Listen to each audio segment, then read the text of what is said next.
वामपंथी नेता और माकपा महासचिव सीताराम येचुरी का निधन हो गया। वैसे तो उनकी जिंदगी एक कट्टर वामपंथी नेता की रही, लेकिन उनका व्यक्तित्व कई खंडों में बटा हुआ था। वे कई बार अपनी ही पार्टी लाइन से अलग चले जाते थे। वह चीन के घनघोर समर्थक थे और आरएसएस के कट्टर विरोधी भी। कई बार उन्होंने हिंदू सेंटीमेंट के खिलाफ भी बयान दिया। हमारी देश की इतिहास ही पढ़ ले तो अब पता चलेगा कितने हिंदू राजा थे, कितने हिंदू राजाओं के ऊपर युद्ध किया, कितने लोग किधर से कितने लोग मरे हैं। पूरा का पूरा इतिहास ही मतलब यही जंगों का इतिहास है।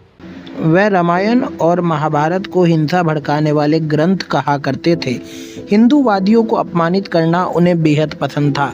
वह इतिहास की किताबों में मुस्लिम शासकों का महिमा मंडन का समर्थन करते थे और शबरीमाला और रामायण महाभारत जैसे ग्रंथों पर उंगली उठाते थे। येचुरी के नाम में सीता और राम दोनों शामिल हैं, लेकिन वह रामायण और महाभारत को हिंदुओं के हिंसक होने के प्रमाण के रूप में पेश करते थे। कुछ वाक्यांशों को उन्होंने एक नया अर्थ दिया और उन्हें हिंसा, आतंकवाद, युद्ध के लिए जिम्मेदार भी बताया। पौराणिक कथाओं में विश्वास है कि वही इतिहास है।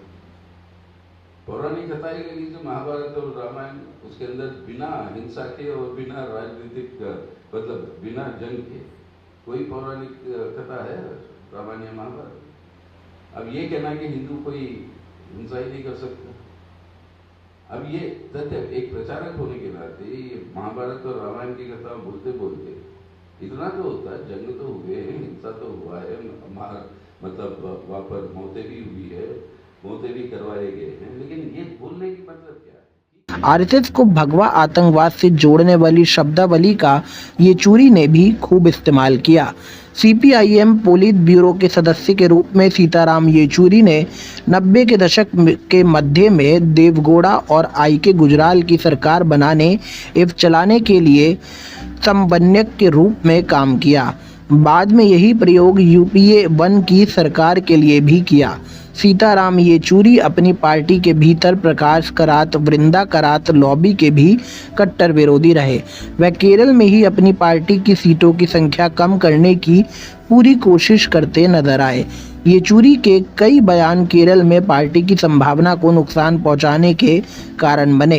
येचुरी की पार्टी विरोधी बयानबाजी के कारण ही सीपीआईएम को 2014 और 2019 के चुनाव में कम सीटें मिली।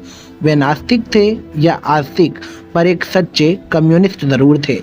येचुरी एमएस गोलवलकर की पुस्तक we are over nationhood defined को लेकर काफ़ी आक्रामक रहे और हिंदू राष्ट्र की स्थापना को फासीवादी रूप में उन्होंने उजागर करने की कोशिश की।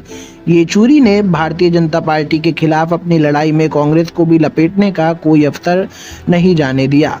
उन्होंने 2024 के आम चुनाव में कांग्रेस को आत्मनिरीक्षण करने की सलाह दे डाली। उन्होंने राहुल गांधी को कहा, याद कीजिए इंदिरा गांधी ने पिनराई विजयन सहित हम सभी को गिरफ्तार किया था, उन्हें जेल में डाला गया और प्रताड़ित किया गया। हमें गिरफ्तार होने का डर नहीं है। हमारे कई साथी जेल में रहते हुए शहीद हो गए।